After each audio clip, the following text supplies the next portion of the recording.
Welcome to study with Neha. This is Neha Khurana. So guys, आज मैं आपसे डिस्कस करूंगी क्लास 8 की हिस्ट्री, जिसमें मैं आपसे डिस्कस कर चुकी हूँ लेसन 3 तक। थोड़ा गला ख़राब है आज, उसको अवॉइड कीजिएगा। तो लेसन नंबर 4 की बारी है आज।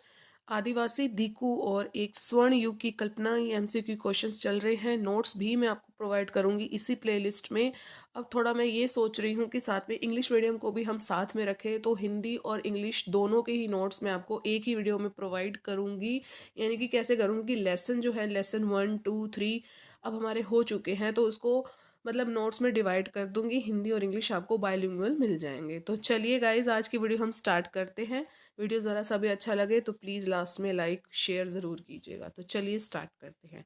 हमारा आज का फर्स्ट क्वेश्चन है, 1895 में छोटा नागपुर के जंगलों के लोगों ने किसने देखा? तो बिरसा मुंडा जो था कि छोटा नागपुर के जंगलों को देखा था 1895 में।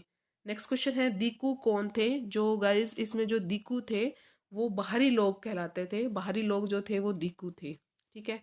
आदिवासी बिरसा मुंडा को क्या मानते थे? जो आदिवासी थे, जो बिरसा मुंडा हमने अभी ऊपर पढ़ा, उसको वो भगवान मानते थे। बिरसा का जन्म किस आदिवासी समूह में हुआ था? तो बिरसा का जो जन्म है, जिसकी हम अभी यहाँ पे बात कर रहे हैं, उसका जन्म हुआ था मुंडा में। ओके। प्रतिभूमि किसे कहते हैं? प्रतिभूमि उसको कहते हैं जिस पर कुछ कुछ समय पर खेती करते हों, उसको हम क्या कहते हैं? प्रतिभूमि कहते हैं। कोई भी ये ना सोचे कि ये नोट्स नहीं मिलेंगे, पक्का नोट्स मिलेंगे आपको। उसमें मैं आपको बहुत अच्छे से जो है एक्सप्लेनेशन दूंगी। यहाँ से भी आपको एक थोड़ा सा ना रिव्यू मिल जाएगा कि एक्चुअल में क्या है हमारी हिस्ट्री में। झूम खेती किसे कहते हैं? झूम खेती जो मिजोरम में की जाती है, जहाँ पेड़ काट कर एक बार ही खेती की जाती है, तो उसको क्या कहते हैं? झूम खेती कहते हैं।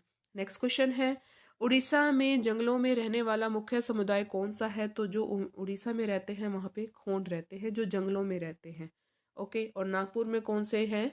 बिरसा मुंडा जी रहते हैं वहाँ पर, ये रहते हैं। तो ये चीज़ आप याद रखिएगा। खोंड समुदाय के आदिवासी खाना पकाने के लिए किस तेल का जो है प्रयोग करते हैं? वो महुआ का तेल यूज करते हैं खोंड समुदाय के आदिवासी।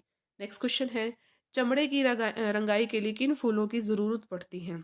इंपॉर्टेंट क्वेश्चन है कि किसकी ज़रूरत पड़ती है? तो कुसुम या पलाश के फूल की ज़रूरत पड़ती है अगर हमने चमड़े की रंगाई करनी है। खोंड समुदाय के लोग चावल व अन्य अनाज किससे खरीदते थे? तो चीज़ों की अदला बदली से खरीदते थे और अपनी आमदनी से खरीदते थे। तो ये दो तरीके थे जो खोंड समुदाय के लोग अपनी चीज़ें खरीदते थे। किस समुदाय के लिए मजदूरी करना अपमान की बात थी? वो बैगा जो एक जाति है, उनके लिए मजदूरी करना एक अपमान की बात थी। नेक्स्ट क्वेश्चन, किस ब्रिटिश मानव विज्ञानी ने 1930 से 40 के बीच बैगा और खोंड के बीच बिताए हैं? तो वेरियर एल्विन जी ने इन दोनों के बीच जो है अपना जीवन बिताया है। तो नाम जो है याद रखिएगा, वेरियर एल्विन। आगे बढ़ते हैं। नीमन आदिवासी समुदाय मुख्य रूप से जानवर पालता था। वो कौन कौन से जो थे कि वो जानवर पालते थे? जो आदिवासी समुदाय के थे वो वन गुज्जर को, लंबाड़िया को और गद्दी को, इन जानवरों को ये पालते थे। आदिवासी अधिकतर किस प्रकार की खेती करते थे? झूम खेती के बारे में मैंने आपको भी अभी बताया है। तो डी ऑप्शन इज करेक्ट, कि जो झूम खेती है वो आदिवासी लोग ज़्यादा करते थे। ओके, समझ आ रहा होगा आपको? तो लाइक तो बनता ही है। झूम खेती का दूसरा नाम क्या है? मैं आपको ये बता दूं, जो ये झूम खेती है ना, काफ़ी इम्पॉर्टेंट है। सीटेट की जो प्रिपरेशन जब हम करते हैं तो उसमें जो है ईवीएस में भी झूम खेती के बारे में बहुत कुछ पूछा जाता है। तो झूम खेती बहुत बहुत ज़्यादा इम्पॉर्टेंट है और इसका हिस्ट्री में ही उतना योगदान है। तो झूम खेती का जो दूसरा नाम है वो कौन सी है? घुमंतू खेती।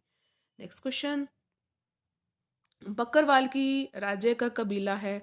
जो बकरवाल की राज्य का कबीला है वो कौन सा है? वो है कश्मीर। ये आपको याद रखना है। कच्ची शराब बनाने के लिए किस फूल का प्रयोग किया जाता है? तो महुआ जो है यूज किया जाता है कच्ची शराब बनाने के लिए। बिरसा मुंडा की मृत्यु कब हुई थी? तो बिरसा मुंडा की मृत्यु हुई थी 1900 में। तो ये चीज आप याद रखिएगा। नेक्स्ट क्वेश्चन है, मुंडा रावण किसे कहता था? तो दीकू और यूरोपियों को रावण कहा जाता था। ठीक है, दीकू और यूरोपियों को। हमारा आज का लास्ट क्वेश्चन है, मध्य भारत में वन सत्याग्रह कब हुआ था? तो 1930 में मध्य भारत में वन सत्याग्रह हुआ था। तो गाइज, इस तरह हमारा आज लेसन नंबर 4 के जो हमारे कह सकते हैं मल्टीपल चॉइस क्वेश्चन है वो बिल्कुल कंप्लीट हो चुके हैं। एक आपको रिव्यू मिल गया है कि इस लेसन में हमें क्या पढ़ना है। अगर आपको ये वीडियो पसंद आई है तो ज़्यादा से ज़्यादा लाइक, शेयर एंड सब्सक्राइब ज़रूर कीजिएगा। साथ में जो बेल आइकन है उसको हिट ज़रूर कीजिएगा, तभी आपको मेरी आगे आने वाली वीडियो की सभी नोटिफिकेशन मिलेगी।